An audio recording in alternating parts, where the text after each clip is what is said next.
7, de 1 a 7. Diz o seguinte, irmãos. No 4º ano do reinado de Dário, no 4º dia do 9º mês, que é o mês de Quisleu, a palavra do Senhor veio a Zacarias. Ora, o povo de Betel tinha enviado Cerezer, Regem-Meleque e seus companheiros para suplicarem o favor do Senhor, perguntando aos sacerdotes que estavam na casa do Senhor dos Exércitos e aos profetas: devemos nós continuar a chorar com jejum no 5º mês, como temos feito por tantos anos?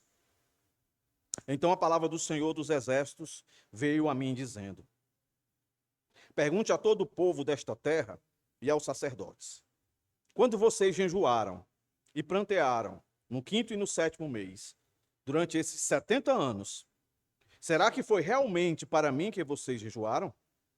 Quando vocês comem e bebem, não é para vocês mesmos que comem e bebem? Será que vocês não ouviram as palavras que o Senhor pregou pelo ministério dos profetas que nos precederam, quando Jerusalém estava habitada e em paz, com as suas cidades ao redor dela, e o sul e a Cefalá eram habitados? Oremos ao Senhor, meus irmãos, pedindo a graça e a compreensão desse texto que está diante de nós. Senhor, te damos graça pelo privilégio de nos trazer aqui mais uma vez, onde podemos ler a Tua palavra, cantar a Tua palavra, celebrar junto com os irmãos, mostrar a nossa gratidão, trazendo os nossos dízimos e ofertas. E agora, Deus, uma oportunidade de mais uma vez de ouvir a Tua palavra. Ser conosco, perdoa os nossos pecados, nossas falhas.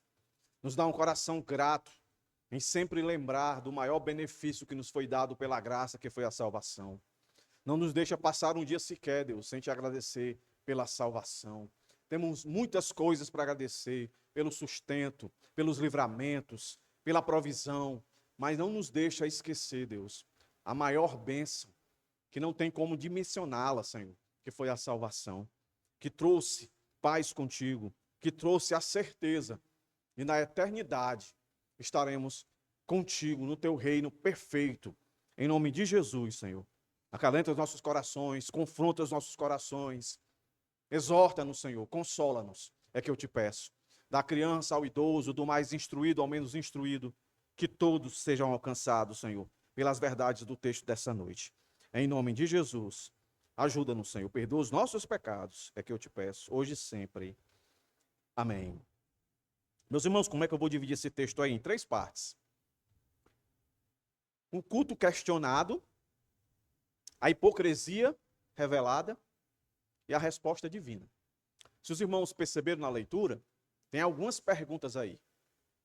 E a maioria delas, todas elas, com exceção da primeira, né? Que é uma pergunta feita a Deus.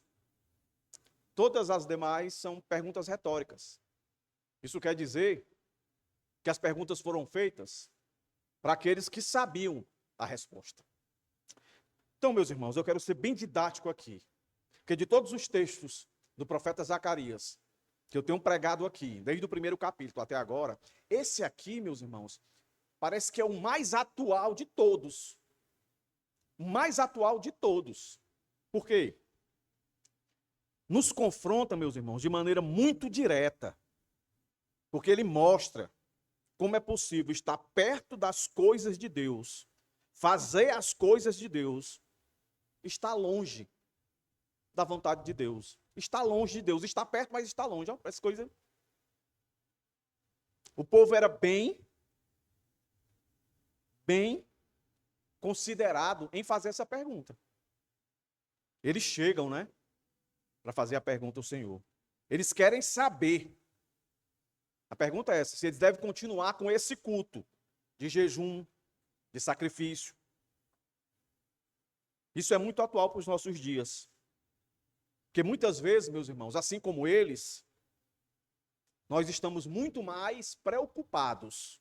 Então grave bem isso, muito mais preocupados do como fazer, quando fazer, quanto devemos investir para fazer.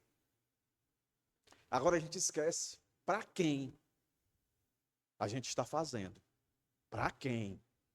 Eu entendo Eu entendo isso, que eu vou falar agora, que muitas vezes é cultural nosso.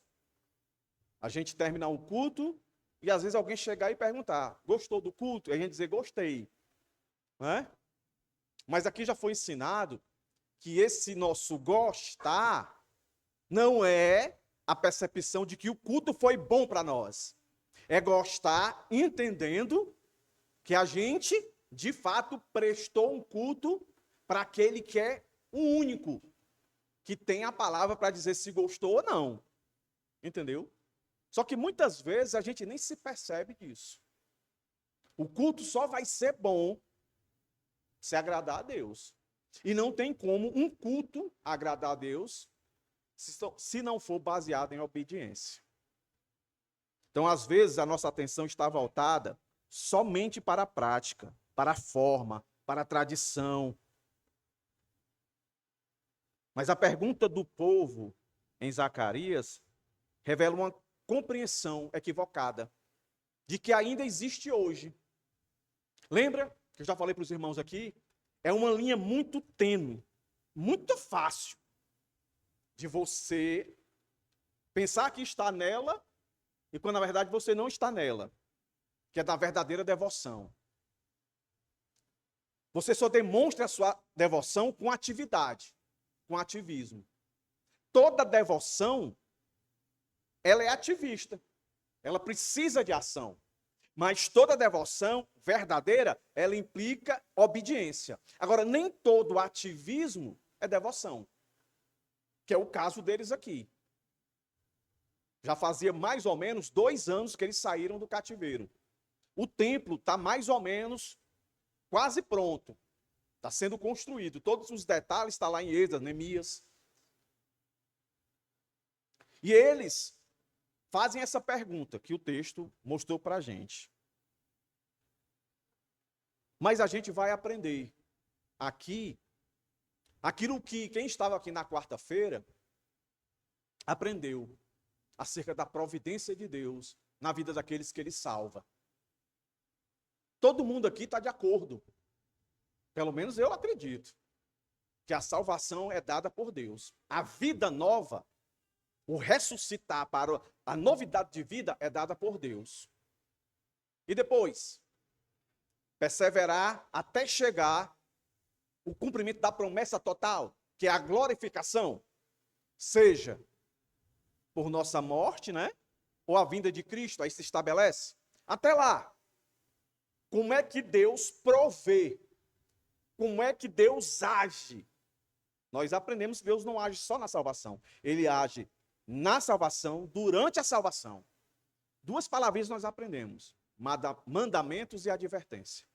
Deus dá mandamento para a gente caminhar e advertência para nos preservar. Tudo que a gente precisa saber, Deus já disse. E o texto aqui vai corroborar para isso. Quando Deus vai responder a eles, está lá do verso 7 em diante. A resposta divina. Ele vai dizer o óbvio. Então perceba, meus irmãos, que isso mostra que a vida cristã não é apenas crer. É crer e obedecer esse que você creu. Então vamos aqui pontuar essa primeira verdade aqui. O culto questionado.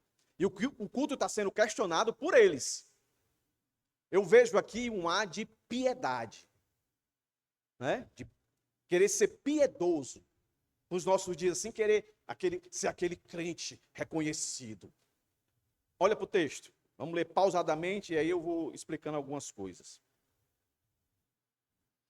E aqui o texto, para deixar bem claro, é um fato histórico. Ele está pontuando aqui, está dando o nome do rei, né?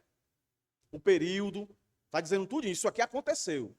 Isso aqui não é coisa que o profeta criou, que o homem criou. Isso aqui aconteceu na história. Se você for para a pesquisa histórica, fora das escrituras, que, lembra? A Bíblia, ela não foi produzida fora do tempo, em um vácuo. Foi dentro da existência humana. Não podia se colocar tudo aqui dentro. Então, a história da humanidade, ela permeia a história bíblica. A história bíblica está dentro da história da humanidade. Se você for estudar a história das religiões, história do judaísmo, você vai ver muitas coisas que esse contexto aqui se encaixa perfeitamente. Então, esse homem aqui existiu. No 4º ano do reinado de Dário, no 4º dia do 9º mês, que é o mês de Quisleu, onde ele se reunia para festejar, para celebrar, a palavra do Senhor veio a Zacarias. Aí o texto diz que veio uma comitiva de Betel. Betel é uma antiga cidade idólatra. Que depois, quer dizer, uma antiga cidade do Senhor que se tornou idólatra. Vem esses homens de lá, com uma caravana, né, na representação desses dois indivíduos aqui. E o texto diz que eles chegam. Essa delegação chega, e aqui o texto diz que eles suplicam o favor do Senhor. Essa palavrinha suplica aí, meus irmãos, para vocês entenderem a força dela, e aí eu já faço aqui a referência como o ativismo, ele é algo poderoso, o ativismo, mas o que Deus quer é uma devoção, que aí o ativismo vai existir, não o ativismo por si só. Ele tem muita força. Essa palavra que está aqui, esse verbo que está aqui, no original, ele traz uma categoria chamada piel, que dá uma ideia de que não é uma súplica qualquer. É uma súplica com muita força, com muita vontade, com muito querer. Então, esse indivíduo chega com muita vontade diante de Deus. Para entender aqui a força disso daqui, imagine eu pegar aqui meu tablet e eu soltar ele agora no chão, o que é que vai acontecer? Quebrar. Mas se eu jogar com muita força, muita força mesmo, meus irmãos. Qual é a outra palavra que a gente usa quando uma coisa está muito quebrada? Espatifar, né? Espatifar. Então, essa é a ideia. Eles vêm com muita força, meus irmãos. Com muito desejo do favor. Favor é a ideia de presença de Deus. Eles querem estar na presença de Deus. Então, preste bem atenção. Olhe como a linha é tênue. Todo indivíduo que quer devotar ao Senhor, ele tem que ir com muita força. Ele tem que querer. Todo indivíduo que quer se devotar ao Senhor, ele tem que querer estar na presença, ele tem que desejar estar na presença do Senhor. Mas só que Deus não analisa só isso. Deus analisa também, meus irmãos, o coração, que são as motivações. As motivações. Então, preste bem atenção nisso, guarde isso. Então, eles chegam e fazem a pergunta. Então, perceba, a pergunta é boa. E, de certo modo, era melhor eles consultar a Deus do que agir por qualquer coisa. De uma coisa eles tinham consciência. Deus já tinha dito como é que se deveria adorar Ele. Então, só fazendo aqui uma abertura. A gente vê hoje muitas igrejas modernas, com os cultos, assim, um negócio assim que você chega e fala, negócio, né? Aí muita gente acha que isso é o mover do Espírito Santo.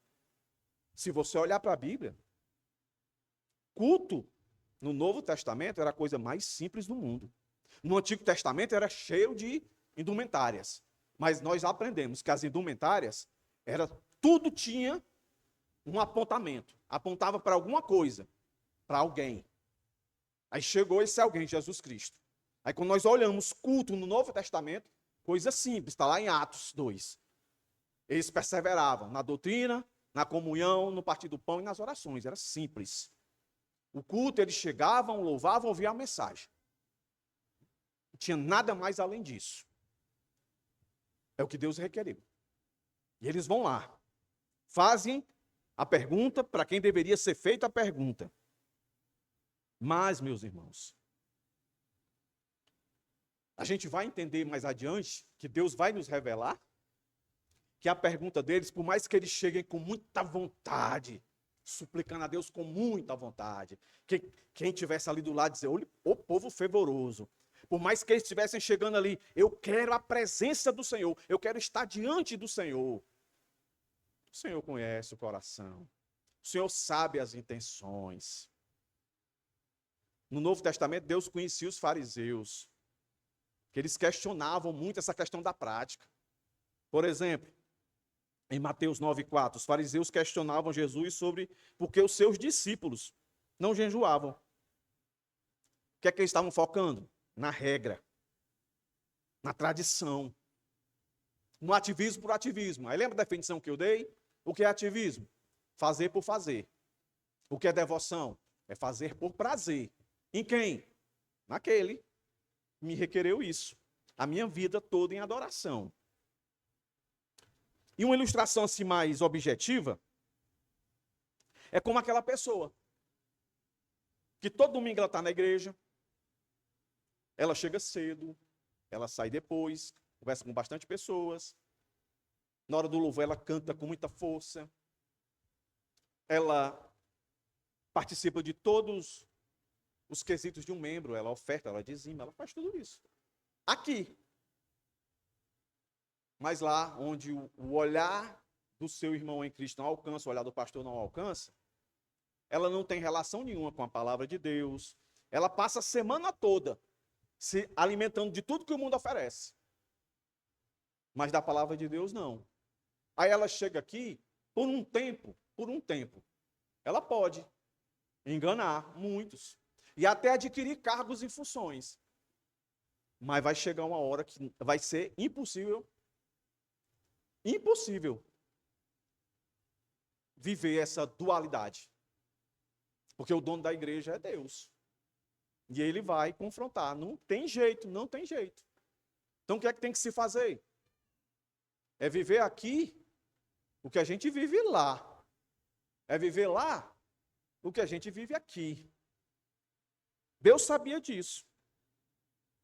Então, meus irmãos, para refletir aqui nesse primeiro ponto. Quantas vezes nos perguntamos, ou perguntamos ao Senhor, Senhor, o que é que o Senhor quer que eu faça? Quando, na verdade, a gente já sabe muito bem. Meus irmãos, aqui é uma advertência séria para nós. É possível. Eu acabei de dar uma ilustração. É possível frequentar a igreja, manter hábitos religiosos, usar a linguagem cristã, participar de programações e ainda assim não viver em obediência sincera. É possível preservar o costume e perder a comunhão. É possível manter a forma e abandonar a essência. Aí eu listei algumas coisas aqui que todo cristão sabe. Que um cristão que quer viver uma vida de devoção a Deus, que não quer viver só na base do fazer por fazer, ele sabe o que é que o Senhor requerer. Eu vou dizer aqui algumas coisas. Por exemplo, nós sabemos que devemos perdoar aqueles que nos ofendem. Nós sabemos que devemos abandonar certos pecados que nos perseguem. Nós sabemos que devemos cultivar uma vida de oração. Nós sabemos, meus irmãos, que devemos ter frequência em devoção no templo, na comunhão dos irmãos, para ser ajuda uns para os outros, como diz lá em Hebreus, para que admoestemos uns aos outros, porque aquele dia se aproxima. Um crente sabe que quando ele entrega a vida a Cristo, ele faz parte de um corpo, e assim ele é de uma família que todo mundo tem tudo a ver um com os outros. E o cristão sabe, porque a Bíblia registrou, que Deus ama muito mais. Não é que Deus não ame o culto, ele ama o culto. Mas ele ama muito mais a obediência do que o sacrifício. É o que diz em 1 Samuel 15, 22. Tem o Senhor tanto prazer em holocausto, quanto em que se obedeça a sua palavra? Obedecer é melhor que sacrificar. E esse texto aqui foi o texto aonde Saul perdeu o seu trono. O trono de Saul não foi tirado porque foi visto nele adultério, porque foi visto nele avareza, porque foi visto nele ganância ou coisa do tipo. Tudo isso tinha nele. Mas o texto destaca que o reinado foi tirado dele porque ele fez algo que não era para ele fazer, por mais boa intenção que ele tivesse.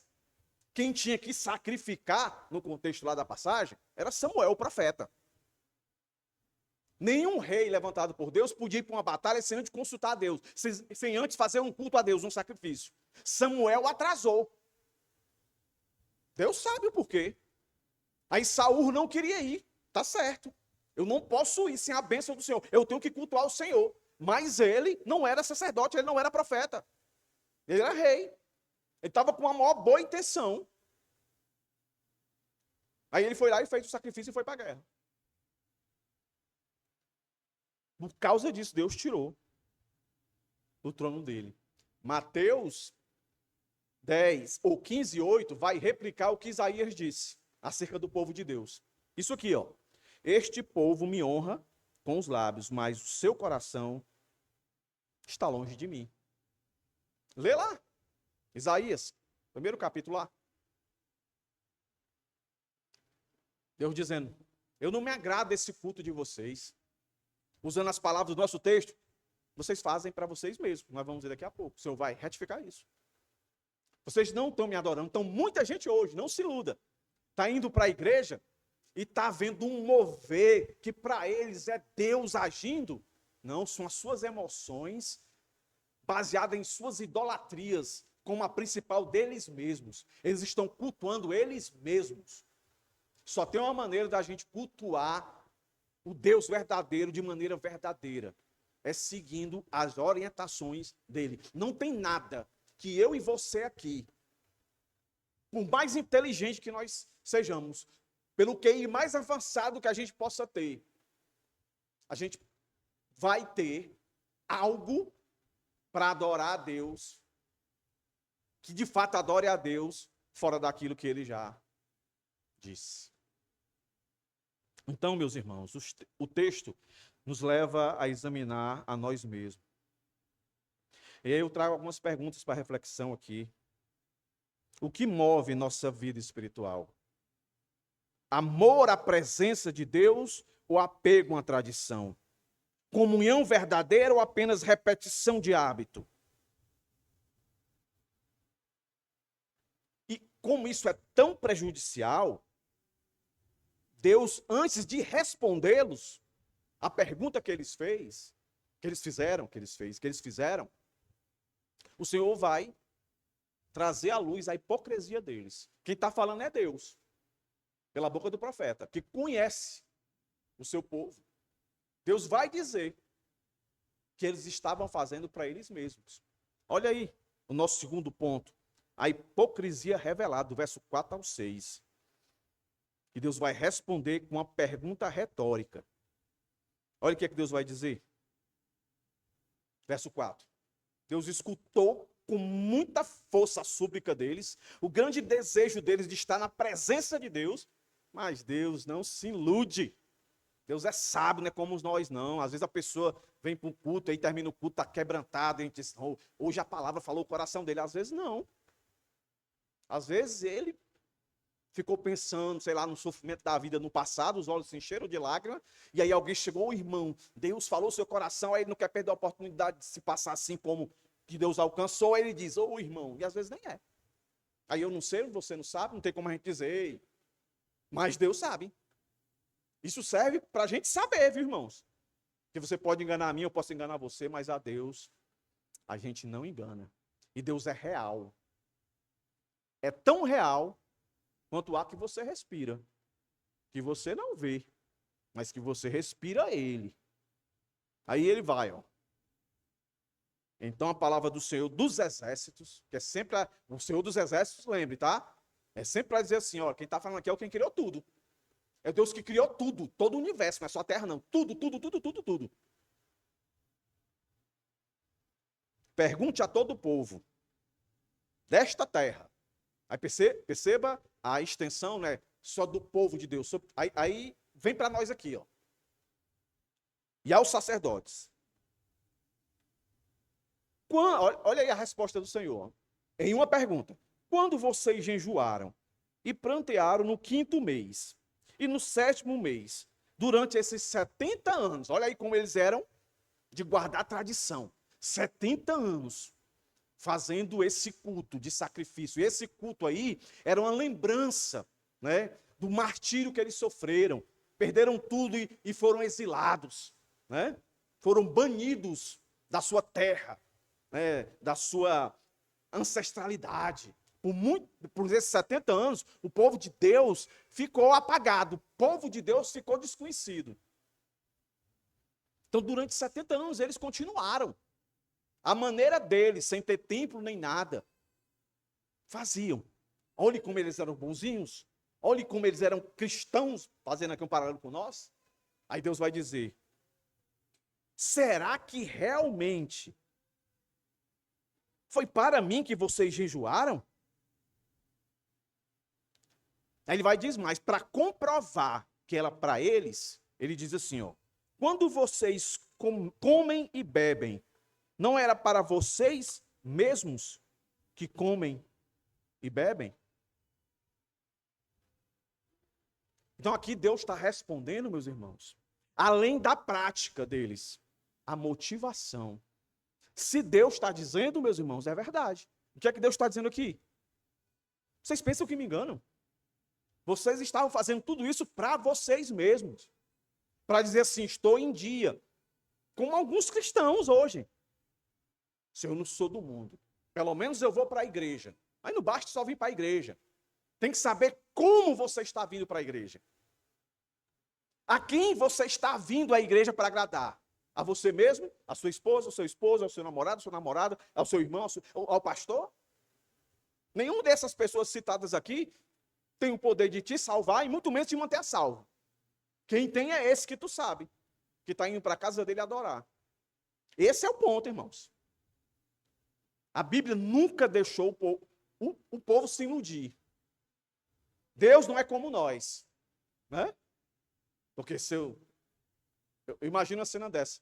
Alguns irmãos chegando para mim, eu percebendo o vigor, sabe, a alegria. Pastor, nós devemos continuar com o culto de jovens, nós devemos continuar com a reunião das mulheres, nós devemos continuar aquele negócio todinho, e aquela, sabe, eu dizia assim, que irmãos piedosos. Eu não podia ver outra coisa, né? E na hora eu ia dizer, irmãos, continue, tá dando certo, manda ver. Mas com Deus não é assim. A gente não engana, esse povo chegou todo entusiasmado, sofrido, 70 anos no cativeiro, já fazia 2 anos que estava voltando para a terra deles, e tendo que lutar de novo por tudo, maior dificuldade para construir o templo, que na cabeça deles lembrava o templo de Salomão, aquele negócio esplendoroso, e agora a situação deles, Deus não olha para nada disso, e diz, pensa que me engana?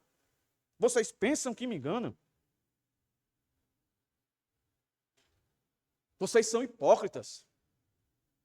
Vocês vêm fazendo isso e deixando de fazer tantas coisas. Quais eram as tantas coisas que eles deixavam de fazer? Lembra quando a gente estudou Ageu? O que é que o povo de Deus estava fazendo? Estava tomando terra, estava roubando, estava modificando as balanças. Amós, nós vimos isso. Estava enrolando as pessoas, estavam subornando lideranças, juízes, para dar veredito a favor deles. Tudo que os povos pagãos faziam.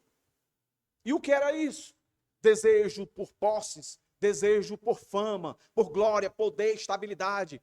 Fazendo tudo isso. Mas no dia X da tradição estava lá. Por isso que no Novo Testamento vê o nome de fariseu. Estavam lá, bonitão, orando bonito, cantando alto, mas fora da igreja era pior do que o que não era reconhecido como filho de Deus. Por isso que Deus chama de hipócrita, que eles estavam fazendo as coisas só por fazer. Eles não estavam fazendo por prazer a Deus. E ao ponto de se embriagar, nós vimos isso, que profanaram o culto do Senhor. Lembra, irmãos? Tinha atos promíscuos dentro do culto, porque os deuses pagãos requeriam isso, né? A fertilidade, a deusa da fertilidade, muito ações sexuais, explícita, dentro daquilo que Deus estipulou para ser o culto e adoração a Ele, o povo de Deus fazendo isso, e achando que estava agradando a Deus. O texto da ceia que nós vamos passar por ele hoje, qual é a repreensão de Paulo? Rapaz, deixa para comer em casa, beber em casa. Vocês estão todos se embriagando aí. envergonhando os irmãos que trouxeram pouca coisa, porque a ceia naquela época não é como a gente faz aqui, o pedacinho de pão, era comida mesmo. E muitos iam para se amostrar, para mostrar que tinha poder aquisitivo, levava a carne melhor, levava o vinho melhor, e ficavam embriagados. A semelhança dessa aqui. E a gente não engana Deus. Deus não quer um ativista. Deus quer um devoto. Aí esse devoto vai saber fazer as coisas. Porque o link da devoção para verdadeiro ativismo é a obediência. Não é fazer o que eu quero, é fazer o que ele quer. Quando a vida espiritual se torna automática e sem exame, o culto perde o sentido e se transforma em formalidade. Aquilo que eu tenho chamado aqui de ativismo, religiosidade. Mas Deus rejeita essas práticas, meus irmãos. Deus rejeita. Você deve ter visto aqui, e essa ilustração aqui eu trouxe porque ela é muito colocada nas redes sociais. Você já deve ter visto um pôster na rede social, uma pessoa fazendo uma boa ação. A motivação, a gente tem que olhar e entender. Isso que ele está fazendo, que é auxiliando ao próximo, ele está fazendo isso porque ele quer likes ou porque ele está fazendo um chamado que Deus mandou fazer? Os irmãos veem aí, gente que sai agora na Páscoa. Vi alguns influenciadores, né? Enchendo o carro de ovo da Páscoa, ó. Vai ir lá nas favelas entregar para as pessoas. Batemos recorde. Esse ano nós distribuímos tantas toneladas. Me entenda, tá, irmãos? Eu não estou dizendo que é errado, não. Se eu fazer isso. Mas o que eu estou dizendo é que isso não revela que essa pessoa, de fato, é uma pessoa generosa, que ela está fazendo pelas motivações corretas, pela necessidade daquelas pessoas. E não me venha com essa, não, ele bota isso, pastor, é para motivar outras pessoas a fazê-lo. Então, existem várias maneiras de você fazer alguma coisa para motivar as pessoas sem você aparecer. Não tem não, irmãos? Tem não, irmãos? Se eu sair amanhã dando dinheiro aí para todo mundo, não vou fazer isso não, tá, irmão? Só um exemplo. Se eu sair amanhã dando dinheiro para todo mundo aí, eu não tenho como não fazer alguma coisa na filmagem que eu fique oculto? Eu bati uma foto, aí dei pro meu filho. Se eu tô, tá legal aí, mas esse pessoal lá atrás ali tá baldeando o negócio. Tem como tirar? Eles têm, pai. No segundo ele pegou o celular dele, tirou as pessoas de trás de mim. Só ficou eu. Eu digo, rapaz, que negócio fantástico. Então não existe desculpa para isso. A Bíblia vai dizer que quando a mão der, a outra tem que estar aqui, ó, para não ver, para não se vangloriar. Época da pandemia, época de enchente, aparece um monte de gente. Estou levando agora um garrafão, ou garrafão não, um caminhão cheio de água, o pessoal que está com necessidade. Precisa você aparecer? A gente fica tudo se enganando, irmãos. Que no final, a gente quer mesmo ser reconhecido. Que homem bom, que mulher boa, sabe? Que homem generoso, que mulher generosa, que homem crente, que mulher crente. Mas a minha opinião, a sua opinião, não tem o peso da opinião do Senhor.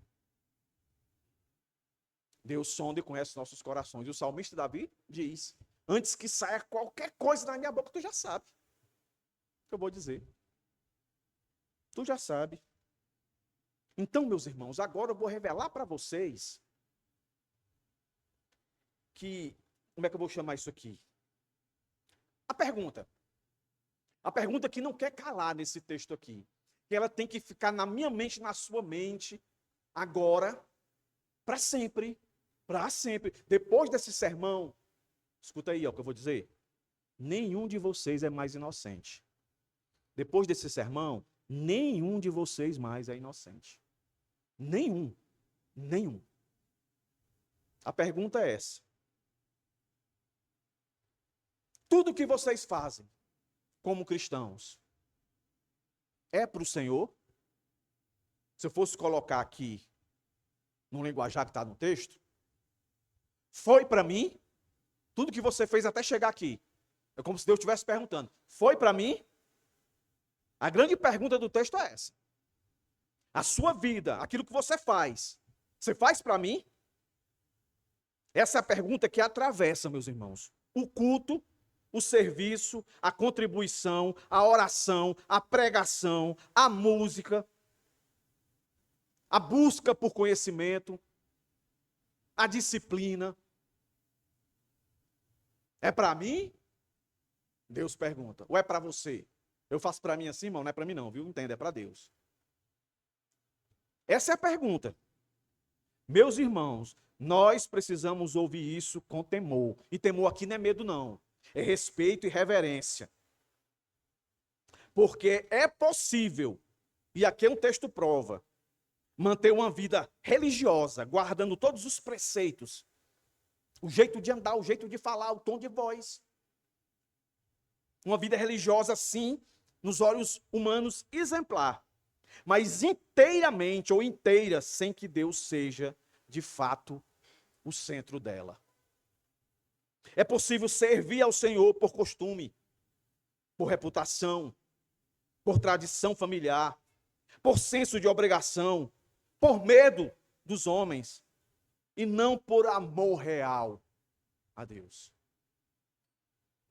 Eu até comentei com a minha esposa hoje. Disse: minha filha, tudo que eu faço, tudo que você faz, tudo que todo cristão faz, nós temos que entender que não é para nós, por mais que a gente usufrua. Aqui nós vimos hoje um casal apresentando o filho a Deus e se comprometendo a fazer tudo aquilo que foi colocado diante deles. Aí a pergunta também é: eles vão fazer tudo isso para eles? Não, irmãos. É para Deus. Até porque a criança foi consagrada a Deus. Eu não sei se os pais tiveram esse processo. Eu tive, né? Fui consagrado também a Deus, né? Mas isso não quer dizer que a pessoa não seja crente, né, irmãos? É só um costume, que às vezes a pessoa chega já depois de grande e não tem como ser apresentado, né? Isso aqui não salva ninguém, o ato de apresentar uma criança. Mas é um compromisso que provavelmente, né, se eu fosse presbiteriano, como eu já disse aqui, eu poderia dizer com certeza que o Isaac já é do Senhor. Por causa da proximidade da aliança, da convicção dos pais, a tendência é que no futuro ele vai dizer com seus próprios lábios que confessa o Senhor. Mas tudo que nós fazemos é para ele. O seu levantar para ir para o trabalho. Você acha que é para o seu patrão. É para o seu patrão, mas não é só para ele. Até porque está escrito lá em Pedro que nós temos que fazer as coisas por aqueles que estão sobre nós como se fosse para o Senhor. Paulo, que foi perseguido e morto cruelmente pelo Império Romano, ele deixou lá Romanos, capítulo 13, para dizer que se deve respeitar as autoridades. Então, meus irmãos, para refletir, se ninguém visse você, se você fosse uma pessoa invisível, ou seja, o que eu quero dizer, ninguém reconhecesse que você é um homem de fé, que aquilo que você faz, de fato, é para servir ao Senhor, você continuaria servindo? Se não houvesse elogio, você continuaria obedecendo? Se não houvesse reconhecimento, você continuaria fazendo? Se Deus tirasse todas as recompensas visíveis da religião, você continuaria servindo a Ele? Se de repente a doença, se de repente o desemprego, as tragédias da vida alcançassem você, você continuaria servindo a Deus?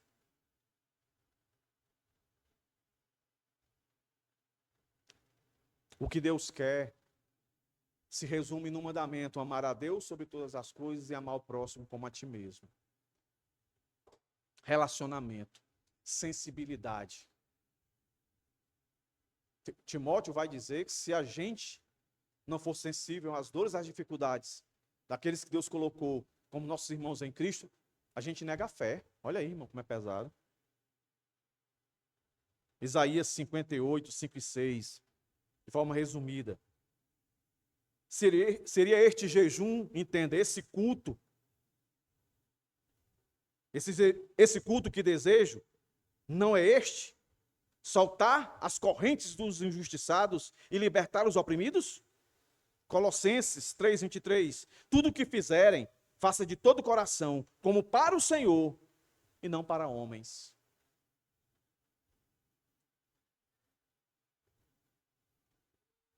Eu já disse isso aqui algumas vezes. Nem eu, nem você devemos fazer as coisas para agradar as pessoas. Mas devemos ser fiéis, mesmo em meio às circunstâncias. Porque tudo que nós fazemos é para a glória dele. E tudo que nós fazemos, seja perdoar, é por causa do Senhor. Suportar é por causa do Senhor. Fazer aquilo outro é por causa do Senhor. Porque se a gente for esperar reconhecimento das pessoas, a gente vai se frustrar. E esse é o grande problema de muitos. Eles criam expectativas que Deus nunca disse que nós íamos colher. Jesus, Deus se fez homem, e ele veio com esse mundo, para esse mundo, e a expectativa dele, na perspectiva do mundo, foi a pior. A mais terrível. Morreu jovem, morreu de uma forma trágica, desonrosa. Mas ele diz, quando ele está lá naquele jardim, está sofrendo aquela agonia, ao ponto de suar gotas de sangue, ele diz: seja feita a tua vontade. Aí depois de expor, meus irmãos, o coração, do que estava no coração deles, Deus faz aquilo que nós deveríamos sempre considerar como mais importante. Antes de sentir, antes de ver, antes de experimentar, a prioridade é ouvir. Olha aí. Ouve, ó Israel. Ouvir. Você vai lá para as igrejas da Ásia. Quem tem ouvidos para ouvir, ouça. Não estou dizendo que você não possa sentir. Mas a prioridade sempre foi ouvir. A resposta para um coração hipócrita, Deus não vai tirar nenhuma carta da manga. Deus vai trazer algo que eles já sabiam. Olha aí, ó. Verso 7. Será que vocês não ouviram as palavras que o Senhor pregou pelo ministério dos profetas que nos precederam? Perdão. Repito. Será que vocês não ouviram? Vocês já viram um ditado que diz assim, ó: quem vive de passado é museu. Já ouviu isso aí? Quem vive de passado é museu. É mentira ou é verdade? É verdade. O museu só é museu porque ele traz um bocado de coisa antiga, não é? Eu não tenho medo de parafrasear em dizer: cristão que vive a devoção de verdade é cristão, meus irmãos, que vive do passado. Que vive do passado. O que eu estou pregando aqui, meus irmãos? O que eu estou pregando aqui, literalmente, o texto que está aqui. Esse período aqui foi 500 e alguma coisa antes de Cristo. Então esse texto está no futuro, está no presente ou está no passado, irmãos? A resposta, passado. Né? Aí não. Então vamos para Apocalipse, o último livro da Bíblia. Em específico, primeiro e segundo capítulo lá, o segundo, que fala das 7 igrejas da Ásia. O que está escrito ali, foi escrito quando? Primeiro século. Mais ou menos 2000 anos atrás. Também está no passado. Então, dito isso, fundamentado nessa verdade, eu posso dizer que crente de verdade, meus irmãos, é que vive do passado. Por que eu estou dizendo isso? Porque, infelizmente, nós estamos tomados, e não é de agora, é de um monte de gente dizendo que tem novas revelações de Deus. Igrejas que estão dando de 1000-0, sabe, em divulgação e propaganda, do que os cinemas. Não sei vocês, mas eu vejo cada chamada de igreja. Olha, venha para a nossa celebração, venha para o nosso encontro. Vai acontecer isso. Coisas tremendas o Senhor vai fazer. Coisas que olho nunca viu e o coração... Que loucura é essa, meus irmãos? A mais recente que eu vi é de um pastor aqui, de Fortaleza. Aí ele está em algum hotel, em alguma sala de conferência, até grande. E aí ele está lá atrás, acho que é um drone, aí vai se aproximando dele e vai dizendo, você é o nosso convidado, dia tal, do mês tal, vai acontecer coisas tremendas aqui. O que é que ele está querendo dizer? Está apontando para o futuro. Vai acontecer coisas tremendas aqui. Vocês precisam estar aqui para sentir essa experiência, para ver essa experiência. A Bíblia é totalmente o contrário disso. Esses que chegaram presos à experiência visível, jejum, comer, beber, não é? Coisa envolvente que não é ruim. Não é? São coisas ruins. Então vamos fazer aqui, celebrar. Mas Deus está dizendo, olhe, é a motivação, meus filhos. Vocês não estão fazendo para mim. Isso é perigosíssimo. Foi por isso que vocês não deram ouvidos o que eu sempre requeri de vocês. Que vocês foram e passaram 70 anos no exílio. Foi por isso que vocês foram castigados. Foi por isso que muitas de vocês, mulheres, perderam os maridos, perderam os filhos. Por causa da dureza do coração de vocês. Porque vocês não ouviram a minha voz. E eu falei de muitas maneiras, por muitos profetas. Façam isso. Mandamentos para vocês caminharem. Advertências para preservar vocês. De quem? De mim mesmo. Porque a ira pertence ao Senhor. E está aqui um povo que foi castigado no tempo. Passaram 70 anos no cativeiro. E olha como é que o texto termina. Dizendo exatamente que a vida deles era muito boa. Não pelo que eles praticavam, mas pela obediência que eles tinham. Na hora que eles quebraram esse princípio da obediência e quiseram manter uma vida religiosa simplesmente no automático, no ativismo, aconteceu o que aconteceu com eles. Olha como era antes, o texto vai dizer. Quando Jerusalém, é o finalzinho do texto, estamos acabando. Quando Jerusalém estava habitada e em paz, com as suas cidades ao redor dela e ao sul, a Cefalá, eram habitados. O contexto quer dizer aqui, está mostrando os arredores. Era prosperidade, era segurança. Não tinha ninguém querendo tomar as coisas deles. Eles viviam em paz. Quando foi que essa paz foi quebrada? Quando eles começaram a cultuar a Deus, não mais com o coração. Simplesmente por um ativismo. Por um guardar de uma tradição. Meus irmãos, a chamada de Deus para nós aqui,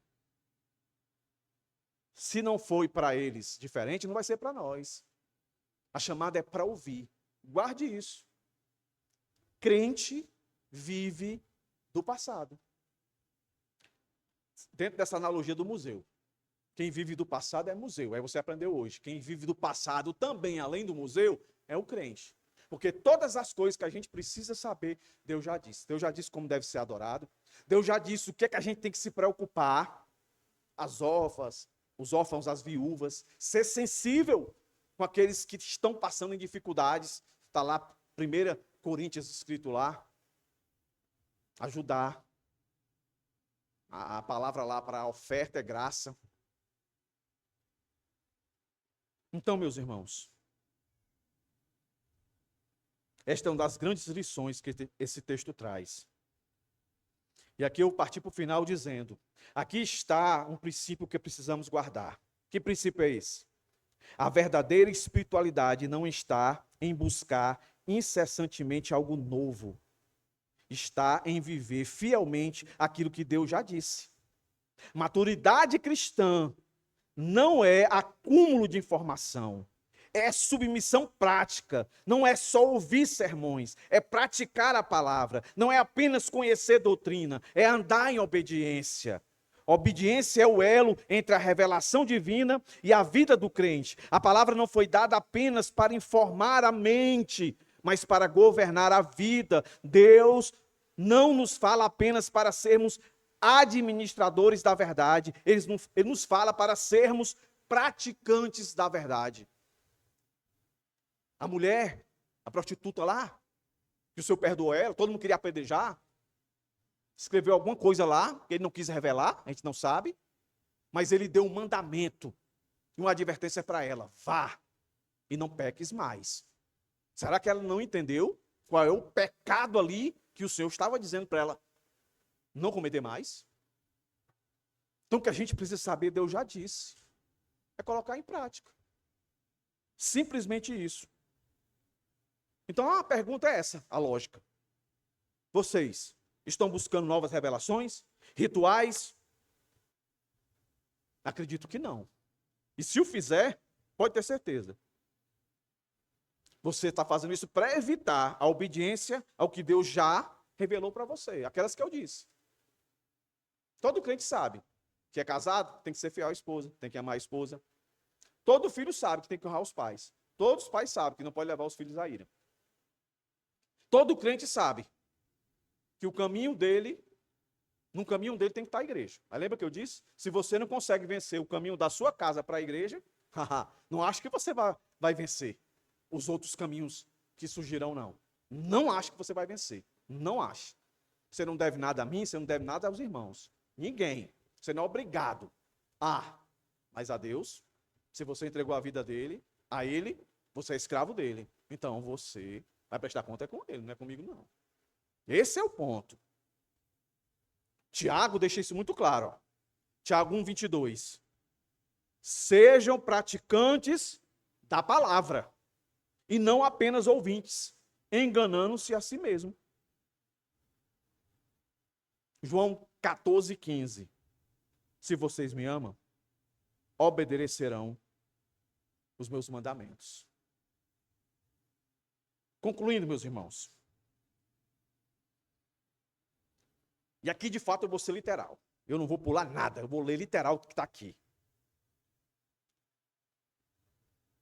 Então, escute, é para cada um de vocês aqui. Cada um de vocês. Quando eu estou sentado lá, no meu local de preparar meu sermão, vem muitas faces. Muitas faces de vocês aqui. Esse. Eu gostaria, Senhor, que ele estivesse lá. E eu estou vendo que a maioria dos irmãos, com exceção de alguns, estão aqui. Então é para você isso aqui, ó. É para você, viu? Pastor, é carapuça? É não. É indireta? Não. É direta mesmo. É para você. Se eu pudesse, é porque a Bíblia diz que nós precisamos ser prudentes. Não, então, não seria prudente. Errado não seria. Não é prudente eu dizer nomes aqui de pessoas. Mas entenda, não é para o seu mal. É para o seu bem. Lá vai.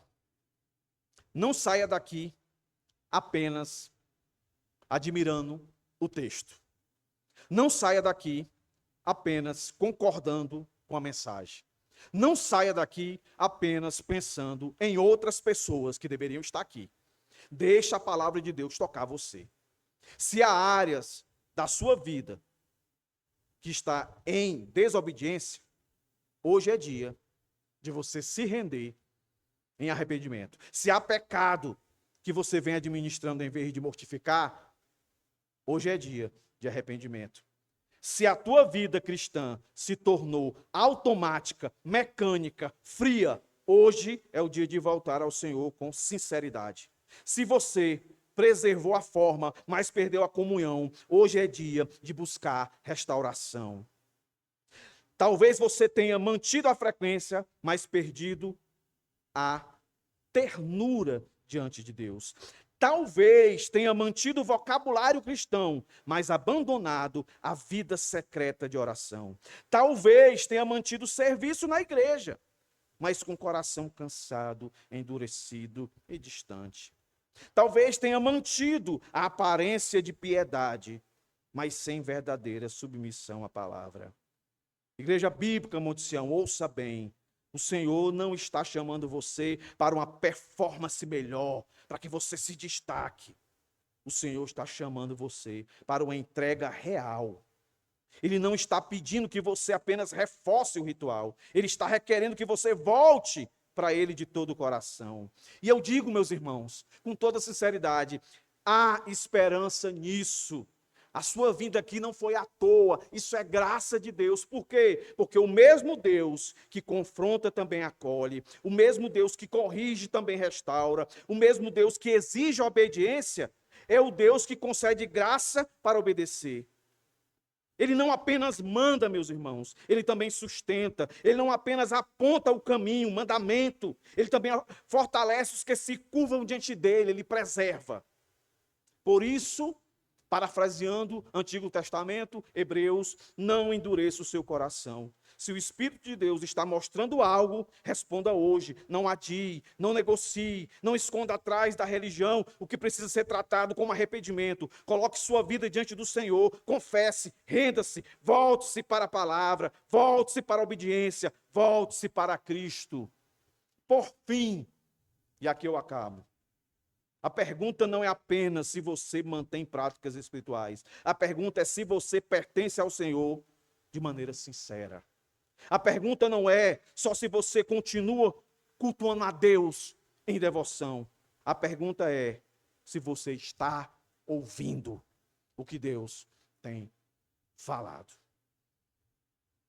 Que Deus tenha misericórdia de nós, meus irmãos. Que Deus tenha misericórdia de nós. Fique de pé. Vamos orar. Eu já chamo aqui os diáconos. Nós vamos à nossa celebração logo após a oração.